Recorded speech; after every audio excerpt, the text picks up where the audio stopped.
ரோமர் அதிகாரம் 5. இவ்விதமாக நாம் விசுவாசத்தினாலே நீதிமான்களாக்கப்பட்டிருக்கிறபடியால் நம்முடைய கர்த்தராகிய இயேசு கிறிஸ்து மூலமாய் தேவனிடத்தில் சமாதானம் பெற்றிருக்கிறோம்.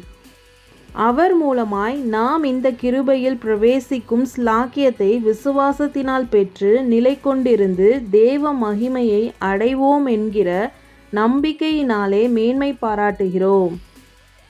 அது மாத்திரமல்ல, உபத்திரவம் பொறுமையையும், பொறுமை பரீட்சையையும், பரீட்சை நம்பிக்கையையும் உண்டாக்குகிறதென்று நாங்கள் அறிந்து உபத்திரவங்களிலேயும் மேன்மை பாராட்டுகிறோம். மேலும் நமக்கு அருளப்பட்ட பரிசுத்த ஆவியினாலே தேவ அன்பு நம்முடைய இருதயங்களில் ஊற்றப்பட்டிருக்கிறபடியால் அந்த நம்பிக்கை நம்மை வெட்கப்படுத்தாது. அன்றியும் நாம் பலனற்றவர்களாய் இருக்கும்போதே குறித்த காலத்தில் கிறிஸ்து அக்கிரமக்காரருக்காக மரித்தார். நீதிமானுக்காக ஒருவன் மரிக்கிறது அரிது, நல்லவனுக்காக ஒருவேளை ஒருவன் மரிக்க துணிவான்.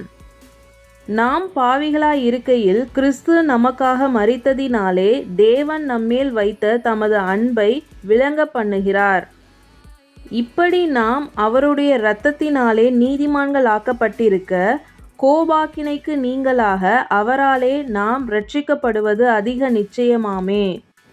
நாம் தேவனுக்கு சத்துருக்களாய் இருக்கையில் அவருடைய குமாரனின் மரணத்தினாலே அவருடனே ஒப்புரவாக்கப்பட்டோமானால், ஒப்புரவாக்கப்பட்ட பின் நாம் அவருடைய ஜீவனாலே இரட்சிக்கப்படுவது அதிக நிச்சயமாமே. அதுவும் அல்லாமல் இப்பொழுது ஒப்புரவாகுதலை நமக்கு கிடைக்க பண்ணின நம்முடைய கர்த்தராகிய இயேசு கிறிஸ்து மூலமாய் நாம் தேவனை பற்றியும் மேன்மை பாராட்டுகிறோம். இப்படியாக ஒரே மனுஷனாலே பாவமும் பாவத்தினாலே மரணமும் உலகத்திலே பிரவேசித்தது போலவும், எல்லா மனுஷரும் பாவம் செய்தபடியால் மரணம் எல்லாருக்கும் வந்தது போலவும் இதுவும் ஆயிற்று. நியாய பிரமாணம் கொடுக்கப்படுவதற்கு முன்னும் பாவம் உலகத்தில் இருந்தது. நியாய பிரமாணம் இல்லாதிருந்தால் பாவம் எண்ணப்பட மாட்டாது. அப்படி இருந்தும் மரணமானது ஆதாம் முதல் மோசே வரைக்கும் ஆதாமின் மீறுதலுக்கொப்பாய் பாவம் செய்யாதவர்களையும் ஆண்டு கொண்டது.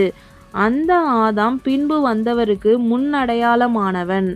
ஆனாலும் மீறுதலின் பலன் கிருபை வரத்தின் பலனுக்கு ஒப்பானதல்ல. எப்படியெனில், ஒருவனுடைய மீறுதலினாலே அநேகர் மரித்திருக்க, தேவனுடைய கிருபையும் இயேசு கிறிஸ்து எனும் ஒரே மனுஷனுடைய கிருபையினாலே வரும் ஈவும் அநேகர் மேல் அதிகமாய் பெருகி இருக்கிறது. மேலும் ஒருவன் பாவம் செய்ததினால் உண்டான தீர்ப்பு தேவன் அருளும் ஈவுக்கு ஒப்பானதல்ல. அந்த தீர்ப்பு ஒரே குற்றத்தின் நிமித்தம் ஆக்கினைக்கு ஏதுவாயிருந்தது. கிருபை வரமோ அநேக குற்றங்களை நீக்கி நீதி விளங்கும் தீர்ப்புக்கு ஏதுவாயிருக்கிறது.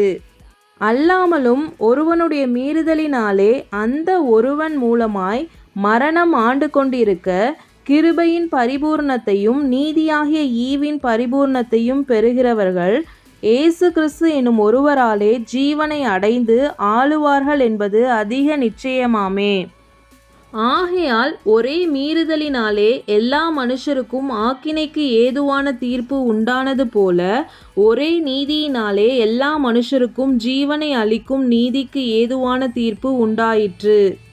அன்றியும் ஒரே மனுஷனுடைய கீழ்ப்படியாமையினாலே அநேகர் பாவிகளாக்கப்பட்டது போல, ஒருவருடைய கீழ்ப்படிதலினாலே அநேகர் நீதிமான்கள் ஆக்கப்படுவார்கள்.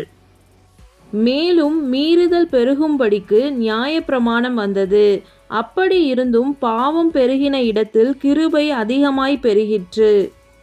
ஆதலால் பாவம் மரணத்துக்கு ஏதுவாக ஆண்டு கொண்டது போல, கிருபையானது நம்முடைய கர்த்தராகிய இயேசு கிறிஸ்துவின் மூலமாய் நீதியினாலே நித்திய ஜீவனுக்கு ஏதுவாக ஆண்டு கொண்டது.